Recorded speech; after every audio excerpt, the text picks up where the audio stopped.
ഉരുകിയൊലിച്ച മേടച്ചൂടിനെയും തുള്ളിക്കുരുകുടം എന്ന നിലയിൽ പെയ്ത മഴയെയും അതിജീവിച്ചാണ് ഈ ഓണക്കാലത്തേക്കുള്ള വിഭവങ്ങൾ കർഷകർ കൃഷി ചെയ്തെടുത്തത്. എന്നാൽ പത്തനംതിട്ട വള്ളിക്കോട്ടെ കർഷകരുടെ ദുരിതം സമാനതകളില്ലാത്തതാണ്. ഓലചുരുട്ടിപ്പുഴുവിന്റെ ശല്യത്തിൽ പൊറുതിമുട്ടിയിരിക്കുകയാണ് ഇവിടുത്തെ നെൽകർഷകർ. 16 ഏക്കർ സ്ഥലത്തെ കൃഷി നശിച്ചു. കനത്ത മഴയിൽ തോട്ടിൽ നിന്നുള്ള വെള്ളം കൃഷിയിടത്തിലേക്ക് ഇരച്ചു കയറിയതോടെ ശേഷിച്ച കൃഷിയും നശിക്കുമെന്ന ആശങ്കയിലാണ് ഇവർ. കൃഷി നശിച്ചതോടെ വലിയ സാമ്പത്തിക നഷ്ടമാണ് ഉണ്ടായതെന്ന് കർഷകർ പറയുന്നു. ഓണവിപണി ലക്ഷ്യമിട്ട് കൃഷി ഇറക്കിയ ഒരു കൂട്ടം കർഷകരാണ് ഇവിടെ പ്രതിസന്ധിയിലായിരിക്കുന്നത്. പുഴുശല്യവും പ്രതികൂല കാലാവസ്ഥയുമാണ് പ്രതിസന്ധി.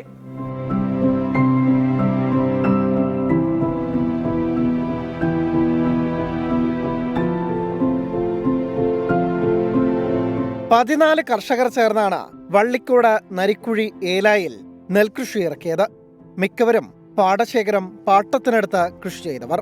ഓണവിപണി ലക്ഷ്യമിട്ടായിരുന്നു 16ഓളം ഏക്കർ സ്ഥലത്ത് കൃഷി. എന്നാൽ കൃഷി നശിച്ചതോടെ വലിയ സാമ്പത്തിക നഷ്ടമാണ് ഇവർക്കുണ്ടായത്. വലിയ നഷ്ടമാണ് ഈ കൃഷി കൊണ്ട് ഉണ്ടായത്. ഒരു 7 ലക്ഷം രൂപയുടെ കൃഷിച്ചെലവ് തന്നെ ഉണ്ടായിട്ടുണ്ട്. അതിനകത്തിൽ നിന്നൊരു 35 ലക്ഷം രൂപയെങ്കിലും ഈൽഡ് കിട്ടേണ്ട അവസ്ഥയുണ്ടായിരുന്നു. അതെല്ലാം നഷ്ടമായി. ഈ നമ്മുടെ സർക്കാർ മേഖലയിലുള്ള കൃഷിഭവനിൽ നിന്ന് ഒന്നും സഹായം ഈ ചിങ്ങ കൃഷിക്ക് ഇപ്പം ഞങ്ങൾക്ക് തരുന്നില്ല. അപ്പോൾ അതൊരു പ്രധാനമായി നമുക്കൊരു വെല്ലുവിളിയാണ്. ഈ കർഷകർക്കൊരു താങ്ങ് കിട്ടിയായിരുന്നെങ്കിൽ നമുക്ക് കുറച്ചുകൂടി ആളുകളെ സംഘടിപ്പിച്ച് വരും വർഷങ്ങളിൽ കുറച്ചുകൂടെ മെച്ചപ്പെട്ട കൃഷി ചെയ്യാൻ കഴിയുമായിരുന്നു. പുഴുശല്യത്തിൽ പ്രതിസന്ധിയിലായ കർഷകരെ കാലാവസ്ഥയും ചതിച്ചു. മഴ പെയ്ത അടുത്ത തോട്ടിൽ നിന്ന് കൃഷിയിടത്തിലേക്ക് വെള്ളം കയറിയതോടെ ബാക്കിയുള്ള നെൽക്കതിരും ഉപയോഗശൂന്യമായ അവസ്ഥയാണ്. ലക്ഷങ്ങളുടെ നഷ്ടമാണ് ഉണ്ടായതെന്നും ഇക്കാര്യത്തിൽ കൃത്യമായ സർക്കാർ ഇടപെടൽ വേണമെന്നും കർഷകർ ആവശ്യപ്പെടുന്നു.